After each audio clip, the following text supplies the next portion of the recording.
نحمده ونصلي ونسلم على رسوله الكريم وعلى آله وأصحابه أجمعين أما بعد فأعوذ بالله من الشيطان الرجيم بسم الله الرحمن الرحيم إنا نحن نزلنا الذكر وإنا له لحافظون صدق الله تعالى مولانا العظيم اللهم صل على سيدنا محمد وآلہ وبارک وسلم۔ حضرات گرامی، آج کل پوری امت مسلمہ، پورا عالم اسلام سراپا احتجاج ہے، کیونکہ سویڈن میں اللہ تبارک و تعالیٰ کے پاک کلام قرآن مجید فرقان حمید کی بے حرمتی کی گئی، اور یہ عمل کسی بھی طرح کسی صورت میں بھی کسی بھی مسلمان کے لیے قابل برداشت نہیں ہے۔ تمام مسلمان غم زدہ بھی ہیں، رنجیدہ بھی ہیں، سراپا احتجاج بھی ہیں۔ مشرکین مکہ کے دور سے لے کر آج تک ہر دور میں دین اسلام کے مخالفین اللہ تعالیٰ کی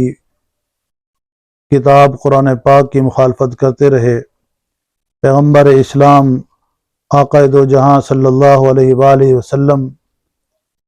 کے ساتھ اپنے بغض اور اپنی دشمنی کا اظہار کرتے رہے۔ وہ قرآن پاک کا ہمارے دین کا کسی صورت مقابلہ تو نہ کر سکے، اور نہ ہی وہ قیامت تک مقابلہ کر سکیں گے، لیکن وہ مسلمانوں کے جذبات کو ٹھیس پہنچانے کے لیے اس طرح کی حرکتیں کرتے رہتے ہیں۔ تو بطور مسلمان جہاں ہم اپنی آواز احتجاج کے ذریعے دنیا تک پہنچاتے ہیں، وہ بھی ایک طریقہ ہے، لیکن اس حوالے سے میں جو گزارش کر رہا ہوں وہ یہ ہے کہ اگر کوئی بھی کسی وقت اللہ تعالیٰ کے پاک کلام کی بے حرمتی کرنے کی جسارت کرے، اس طرح کا بیہودہ عمل کرے، کام کرے، تو ہمیں اس کے جواب میں ایک کام کرنا چاہیے، اور وہ یہ کہ تمام عالم اسلام میں رہنے والے مسلمان اس کے جواب میں ایک اعلان کریں، ایک ایسا رد عمل ظاہر کریں کہ پھر یہ دشمنان اسلام سوچ سمجھ کر ہی اس طرح کی کوئی حرکت کریں۔ تمام اصحاب اقتدار، تمام سیاستدان، ہر شعبہ زندگی سے تعلق رکھنے والے افراد، تمام مسلمان یہ اعلان کریں کہ ہم اس کے جواب میں اپنے خاندان میں سے، اپنی اولاد میں سے ایک بچے کو حافظ قرآن بنائیں گے، عالم دین بنائیں گے۔ تمام سیاستدان جو دین کے نام پر لوگوں سے ووٹ مانگتے ہیں،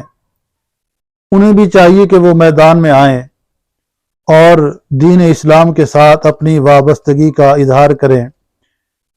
اگر آج ہم یہ اعلان کریں اور لاکھوں کی تعداد میں سوشل میڈیا پر یہ اعلان ہو جائے اور عملی طور پر اس پر کام شروع ہو جائے کہ واقعی ہم اپنے بچوں کو قرآن پاک کا حافظ بنائیں گے، عالم بنائیں گے، جب بھی ایسی کوئی حرکت ہو اس کے جواب میں یہی اعلانات ہوتے رہیں، لاکھوں مسلمان میدان میں آ کر اس کا جواب دیں، تو یقیناً ہم اس طرح کی حرکتوں سے ان لوگوں کو شاید باز تو نہ رکھ سکیں، لیکن ایسے لوگ پھر سوچ سمجھ کر ایسی حرکات کریں گے۔ اللہ تبارک و تعالی ہمیں عمل کی توفیق عطا فرمائے۔ آمین، وآخر دعوانا ان الحمد للہ رب العالمین۔